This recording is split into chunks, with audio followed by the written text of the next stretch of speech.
And so as far as I can tell, what you do is you specify your long-term ideal. Maybe you also specify a place you want to stay the hell away from so that you're terrified to fail as well as excited about succeeding, because that's also useful. You specify your goal. You do that in some sense as a unique individual. You want to specify goals that make you say, oh, if that could happen as a consequence of my efforts, it would clearly be worthwhile. Because the question always is, why do something? Because doing nothing is easy. You just sit there and you don't do anything. That's real easy. The question is, why would you ever do anything? And the answer to that has to be because you've determined by some means that it's worthwhile. And then the next question might be, well, where should you look for worthwhile things? And one would be, well, you could consult your own temperament. And the other would be, well, you kind of look at what it is that people accrue that's valuable across the lifespan. So you do a structural analysis of the subcomponents of human existence, and I already did that. You need a family, you need friends. Like, you don't need to have all these things, but you better have most of them. Family, friends, career, educational goals, plans for, time outside of work, attention to your mental and physical health, etc. That's what life is about. And if you don't have any of those things, well, then all you've got left is misery and suffering. So that's a bad deal for you. So once you set up that goal structure, let's say, and that's really in many ways that's what you should be doing at university. That's exactly what you should be doing, is trying to figure out who it is that you're trying to be, right? And you aim at that, and then you use everything you learned as a means of building that person that you want to be. And I really mean want to be. I don't mean should be, even those things are going to overlap. And it's important to distinguish between those, because that's partly, and this is back down to the micro routine analysis. So if I was saying, well, you're going to try to make yourself more industrious.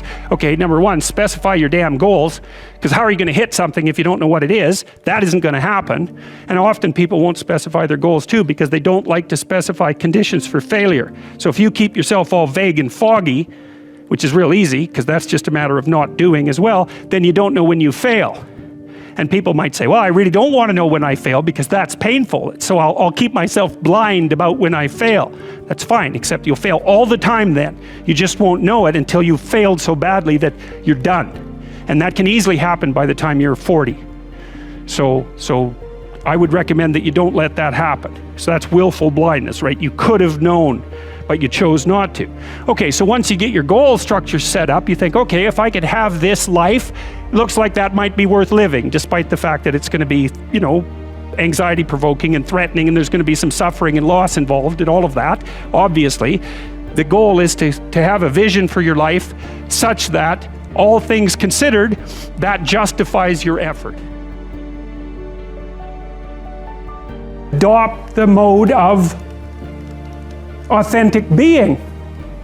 And that is something like refusing to participate in the lie, in deception in the lie, to orient your speech as much as you can towards the truth, and to take responsibility for your own life and perhaps also for the lives of other people.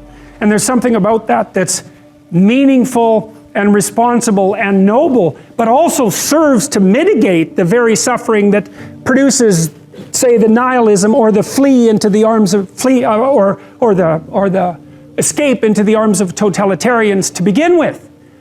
You need something to shelter you against your own vulnerability. You can think about the world this way. You can think about it as your orderly little plan. That's a place, and you can think about it as the place that things that disrupt your plan comes from. That's another place. This is a bigger place than this, because there's an endless number of things that can disrupt your plan, and only a tiny number of them that can, that will help you work it out. So part of the question then too is like, are you the friend of your plan, or are you the friend of the thing that disrupts your plan? And I would say you should work to become the friend of the thing that disrupts your plan, because there's a lot of that.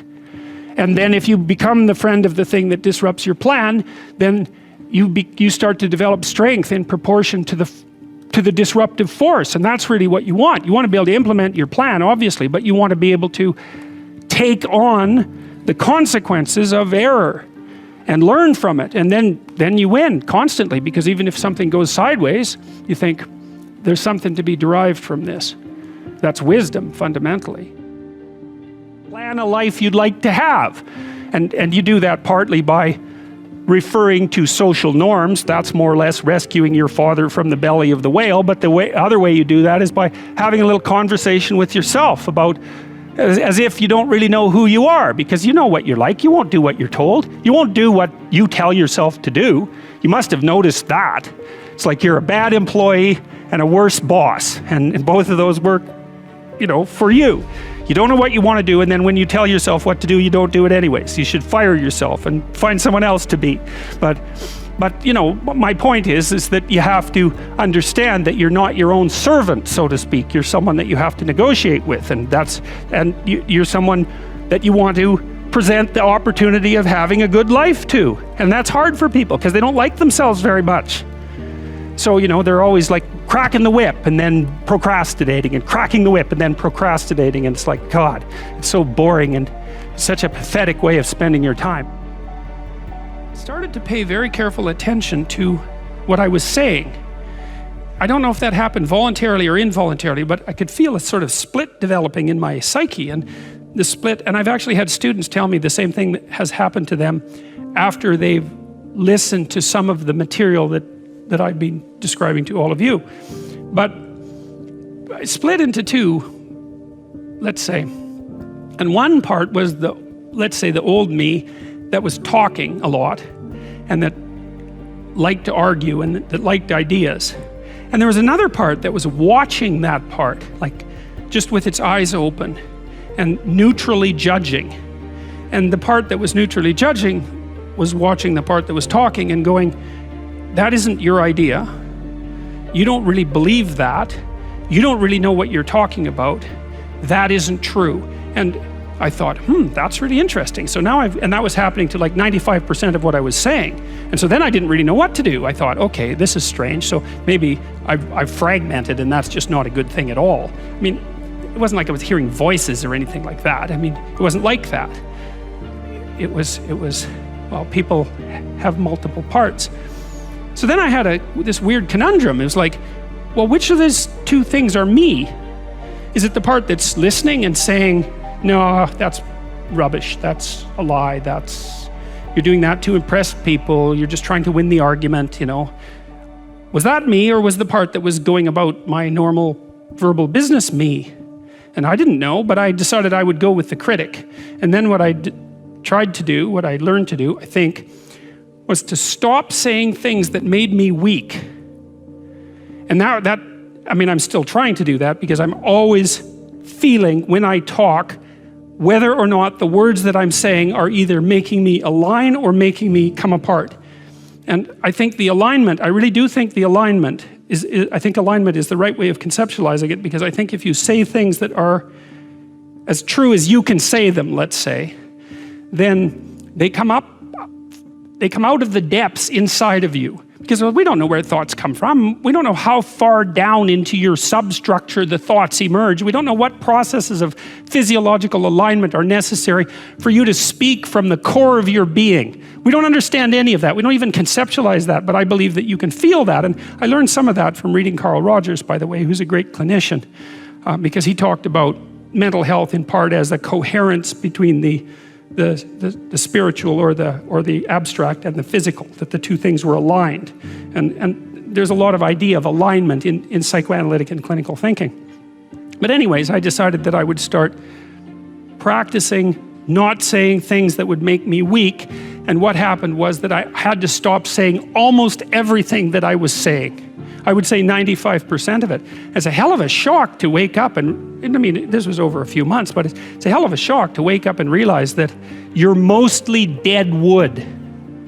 It's a shock, and you might think, well, do you really want all of that to burn off? It's like, well, there's nothing left but a little husk, 5% of you. It's like, well, if that 5% is solid, then maybe that's exactly what you want to have happen.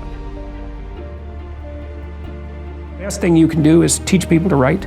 People who've been staggeringly successful, and watched them throughout my life. I mean, those people, you don't want to have an argument with them. They'll just slash you into pieces. And not in a malevolent way. It's like, if you're going to make your point and they're going to make their point, you better have your points organized, because otherwise you are going to look and be an absolute idiot. You are not going to get anywhere.